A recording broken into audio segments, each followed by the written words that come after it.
এই দেখেন আবারও তারানগরের রিল থেকে সুতো নিতে শুরু করেছে। এই দেখেন আবার সিজন শুরু।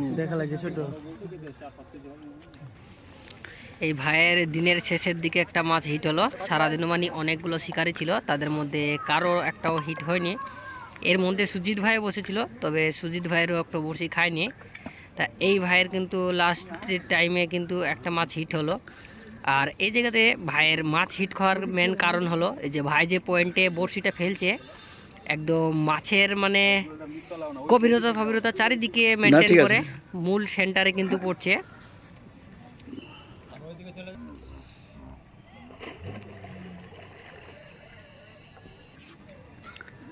এই যে দেখছেন বাঁশ গাছ, ওদিকে কিন্তু বড় বাঁশ গাছের একদম পুরো পানির তলে পড়ে আছে। আর ওই বাঁশ গাছের থেকে কিছুটা এদিকে কিন্তু বড়শি ফেলছে, সেই কারণে মাছগুলা কিন্তু বাঁশের ভিতর থেকে বের হয়ে আসে, ওখানে নিচ্ছে। তবে আলাদা ওগুলো পরিষ্কার জায়গাগুলোতে কিন্তু মাছ পছন্দ করে না, সবাই জানেন। কেননা পানিতেও অনেক রকমের সমস্যা আছে, শিশু বা অন্য কিছু শিকারীদের হাত থেকে বাঁচার জন্য ওরা বাঁশ গাছের ভিতরে একটু বসে থাকতে বেশি পছন্দ করে।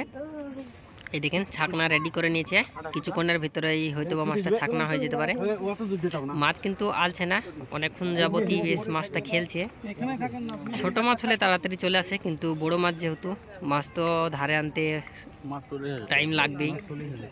মাছ তবে ধারেই আছে, অনেক খুব একটা দূরেও নেই, কাছেই। ওই দেখেন হালকা ফুলকা দেখা যাচ্ছে, তবে অনেকক্ষণই খেললো, টাইম হয়ে গেছে উঠার মাছটা।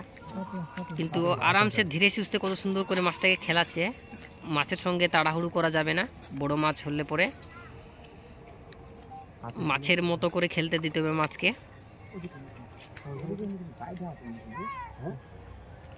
পানিতে নামতে হবে নাকি?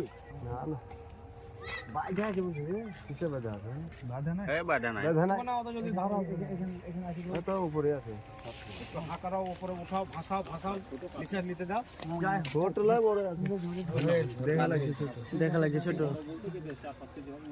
হ্যাঁ এদিকে খেয়াল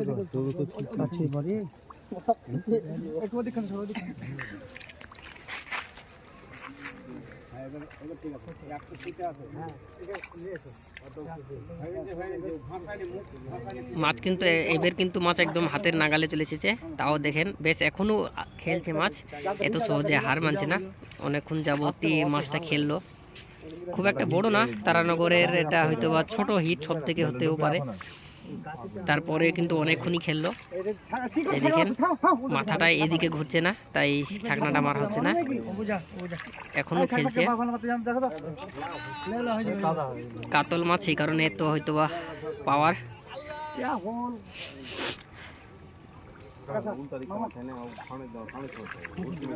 সিনিয়র লোক এখন নিয়ে গেছে ছাকনাটাকে মারার জন্য।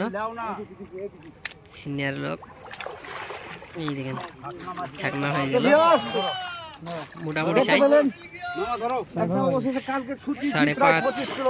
4.5 সাইজ, তবেও ভালো সাইজ। কাকা ধরো তো কাকা।